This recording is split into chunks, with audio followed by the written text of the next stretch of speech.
দুর্গাপুজোর আগে কর্মচারীদের মহার্ঘ ভাতা প্রদান করা হচ্ছে না। শনিবার স্পষ্ট ভাষায় জানিয়ে দিলেন মুখ্যমন্ত্রী। এদিন ওবিসি মোর্চার উদ্যোগে আগরতলা প্রেস ক্লাবে এক রক্তদান শিবিরের আয়োজন করা হয়। এই অনুষ্ঠানে উপস্থিত ছিলেন মুখ্যমন্ত্রী অধ্যাপক ডক্টর মানিক সাহা। অনুষ্ঠান শেষে কর্মচারীদের ডিএ প্রদান নিয়ে মুখ্যমন্ত্রীর কাছে জানতে চান সাংবাদিকরা। তখন সাংবাদিকদের প্রশ্নের উত্তরে মুখ্যমন্ত্রী হাসি মুখে জানান, বিষয়টি অত্যন্ত সিক্রেট। ডিএ প্রদান নিয়ে বলার মতো কোনো সিদ্ধান্ত এখনো হয়নি, তাই এই বিষয়ে এখনো কিছু বলবেন না বলে জানান মুখ্যমন্ত্রী অধ্যাপক ডক্টর মানিক সাহা।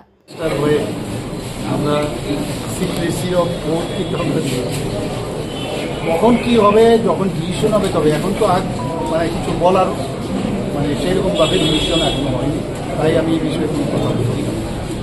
প্রসঙ্গত উল্লেখ্য যে 7 সেপ্টেম্বর রাজধানী নজরুল কলাক্ষেত্রে অনুষ্ঠিত অখিল ভারতীয় রাষ্ট্রীয় শিক্ষক মহাসংঘের সম্মেলনে বক্তব্য রাখতে গিয়ে মুখ্যমন্ত্রী জানিয়েছিলেন, শিক্ষক কর্মচারীদের সমস্যার সমাধান করা হবে।